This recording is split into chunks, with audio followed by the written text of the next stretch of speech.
বেরোল বাগেরহাট এতিমখানা মাদ্রাসা দাখিলি মাদ্রাসা উপলক্ষে একটা বিশাল ওয়াজ মাহফিলের আয়োজন করা হয়েছে।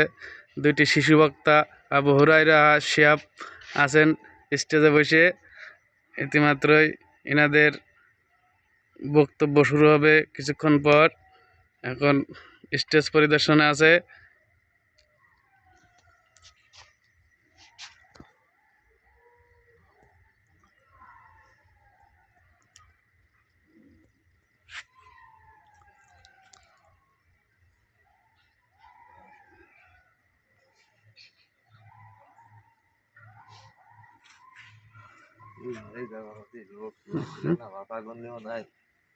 লোকজন হয় না